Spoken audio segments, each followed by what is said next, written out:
तव कथामृतं तप्तजीवनं कविभिरीडितं कल्मषापहं श्रवणमंगलं श्रीमदाततं भुवि गृह्णन्ति भूरिदा जनाः।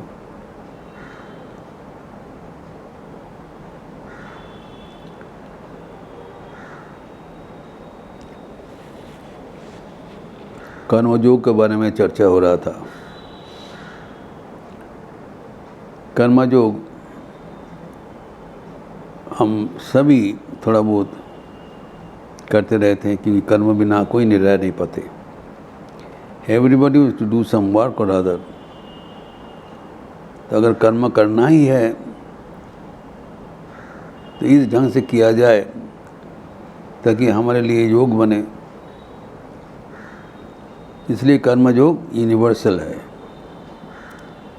सबके लिए ग्रहणीय है, क्योंकि सबको कर्म करना ही पड़ता है। सिर्फ हमें सीखना पड़ेगा वो कर्म कैसे किया जाए। और उसके बारे में ठाकुर का जो निर्देश, सर्व कर्मों का फल ईश्वर में समर्पण कर देना ही कर्मयोग है।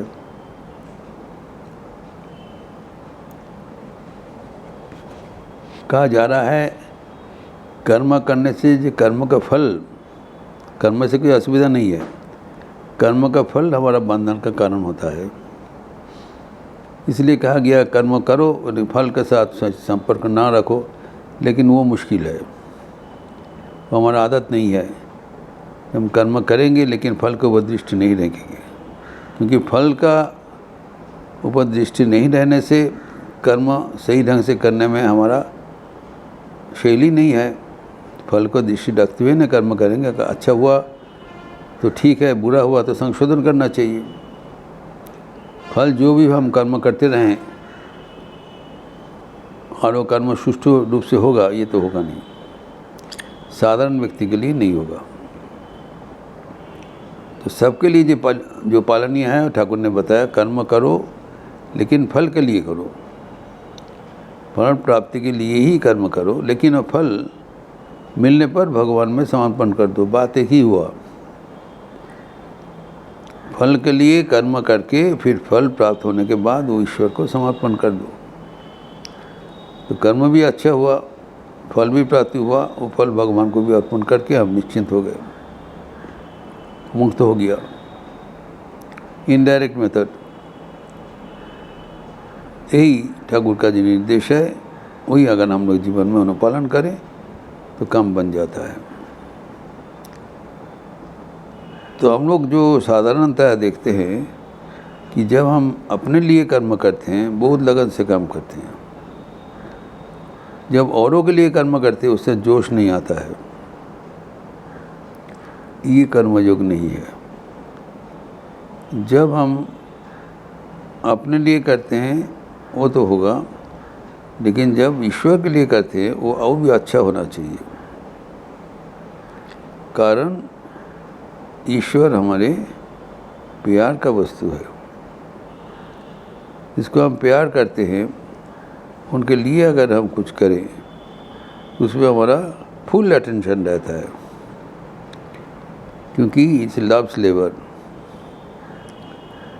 ये याद रखना चाहिए। इसी को समझाने के लिए भगवद गीता में 3 अध्याय के 25वें श्लोक में लिखा हुआ है,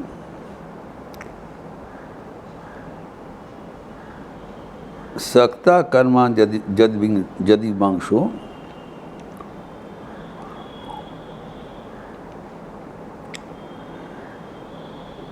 कर्म कुरुते अर्जुन विद्यां तथा सता विद्यां तथा सक्ता कुर्जन लोकोयम कर्म बंधनम। ये जो लोक संग्रह के लिए ऐसी करेगा,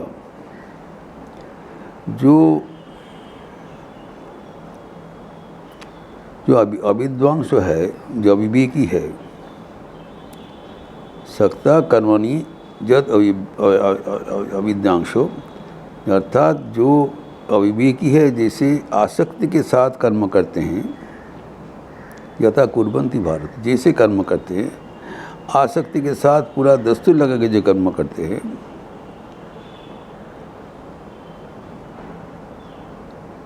तो जो विवेकी पुरुष है वो अनासक्त होकर वैसे ही आचरण करते हुए कर्म करेगा, उतना ही लगन से कर्म करेगा।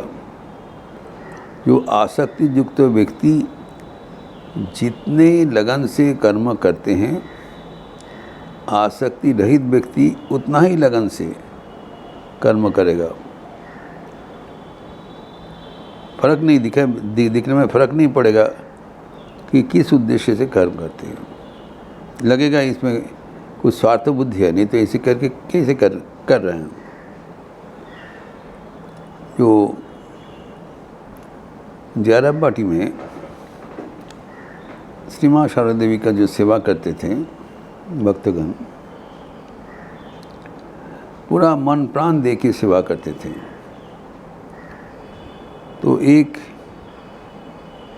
रामानी के लिए इन लोग का इतना काम करने का जोश देखकर स्थानीय लोग कहते थे कि मोहे ही पड़े छे। जिसे साधारण व्यक्ति किसी का मुँह से, कोई नारी का मुँह से पढ़कर अपना जीवन पूरा सौंप देते हैं, सुबह शाम काम करते रहते हैं, वैसे ही लगन से इन लोग काम करते थे। तो वो माँ के पास इन लोग रिपोर्ट भी किया, देखिए हम इतने लगन से काम करते हैं, लेकिन स्थानीय व्यक्ति इसका दूसरा एक अर्थ निकल के कहते हैं ये हम लोग मोहग्रस्त है, ये तो इतना लगन से क्यों कर रहे हैं, उसको क्या मिलेगा। तो माँ ने उसको सुन के बताया, इसी बच्चे से कान देने का ज़रूरत नहीं है, तुम लोग जैसे काम कर रहे हो करते रहो। अर्थात जो अविवेकी पुरुष है वो जैसे मन का विचार से काम करते रहते हैं, जो विवेकी पुरुष है वो भी उतना ही लगन से काम करेगा, वो कम नहीं करेगा, उतना ही लगन से काम करेगा। यद्यपि उनको अविवेकी पुरुष के जैसे मंद बुद्धि नहीं है, वो फालतू चीज़ नहीं चाहते हैं, वो भगवान का कर्म करते हुए भगवान का ही आशीर्वाद भिक्षा करते हैं, उनका कुछ नहीं चाहिए। They don't want anything else. भगवान का प्रत्यर्थ ही काम करते रहते हैं। लेकिन देखने में काम उसको क्रिया में देखने में लगता है कि उनका बहुत लगन है, बहुत उनका आसक्ति युक्त है। आसक्ति काम करते समय आसक्ति है, लेकिन काम आसक्ति युक्त तो काम करके जो फल मिलेगा वो भगवान का निरासक्त होकर अर्पण कर देगा। तो अल्टीमेटली वो तो एक ही किस्म हुआ कि हमारा जो आसक्ति सहित किया हुआ जो कर्म अंत में आम आसक्ति शून्य होकर भगवान के चरणों में निवेदन कर दिया। तो ये जो आसक्ति का रास्ता पकड़ती हुई ईश्वर को प्राप्त करना, ये एक अभिनव कर्मयोग का पंथा है। हम कर्म में पूरी आसक्त है, लेकिन कर्म फल में नहीं। ये पहले ही बताया, कर्मणि एव अधिकारस्ते, कर्म में ही तुम्हारा अधिकार, फल में नहीं। हम कर्म पूरा दस्तूर लगा के कर रहे हैं ताकि कर्म सुचारू रूप से संपन्न हो सके, लेकिन कर्म का फल जो मिलेगा उसमें हमारा कोई रुचि नहीं है, वो हम भगवान के चरणों में अर्पण कर दे रहे हैं। उनकी जो चरण का जो आशीर्वाद है उससे हमारा सब कुछ प्राप्ति हो जाएगा, और कुछ नहीं चाहिए। तो भगवान को चरण में निर्भर करके रहना, ये सबसे बड़ा हमारा योगदान है। एवं उसके लिए अगर हम भगवान को कर्म करते रहते हैं वो स्वागत है। तो कर्म करे, निरंतर कर्म करे, लेकिन वो कर्म करते हुए उसमें जो कर्म का फल होगा वो भगवान के चरणों में समर्पण किया जाए। लेकिन कर्म करते समय पूरा लगन से काम करना चाहिए। दिखाई पड़ेगा, लगता है जी ये आसक्ति युक्त है, आसक्ति सहित कर्म करते हैं। और भगवान अपना उदाहरण भी दे रहे हैं कि ये दुनिया में हमें कुछ करना नहीं है। न में पर्थास्ति कर्तव्यम त्रिषु लोकेषु किंचन नानवाप्तुम अवतव्यम वर्तिवच कर्मणि। हमारा ही दुनिया में कुछ कर्तव्य कर्म नहीं है कि हमें करना ही पड़ेगा, लेकिन हम सुबह शाम निरंतर कर्म में युक्त रहते हैं। जो देखी जा रहा है तो ये कहते देखिए नौवें पर्थास्ति, हमारा ही जिसमें कोई कर्तव्य कर्म नहीं है भगवान का, तब भी हम निरंतर कर्म करते, इसलिए कारण हमें देखा देखी दूसरे व्यक्ति भी कर्म करने में प्रोत्साहित होगा। अगर हम कर्म करना छोड़ दें तो मम वर्तमानु वर्तन्ते मनुष्य से पार्थो सर्वथा। अगर हम कर्म करना छोड़ दें तो तब क्या होगा, हमें अनुसरण करते कोई कर्म नहीं करेगा तो पूरा जो समाज जो तमों में डूब जाएगा, जो आलस्य, निद्रा, प्रमाद ये सब में डूब जाएगा।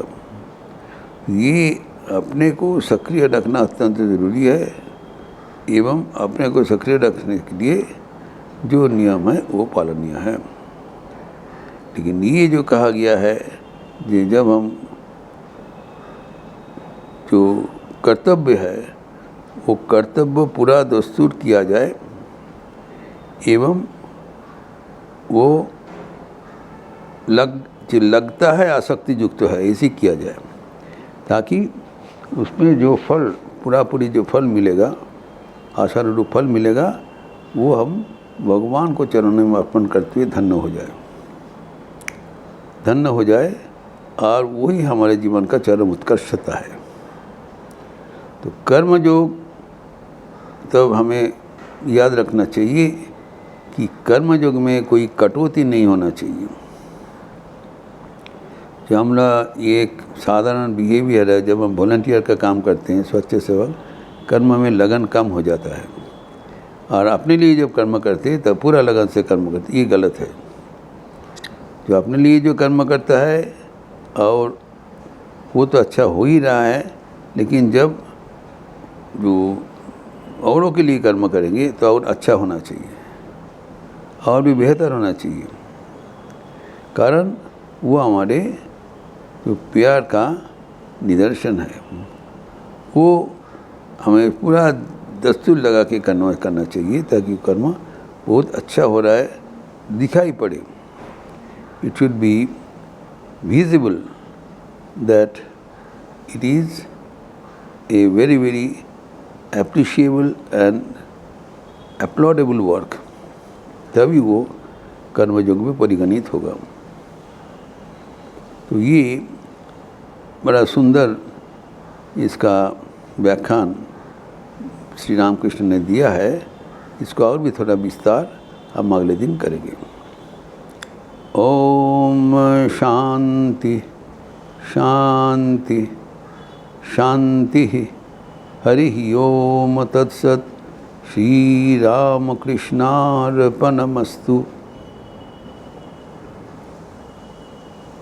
अच्छा रहिए, स्वस्थ रहिए, आनंद में रहिए। नमस्कार।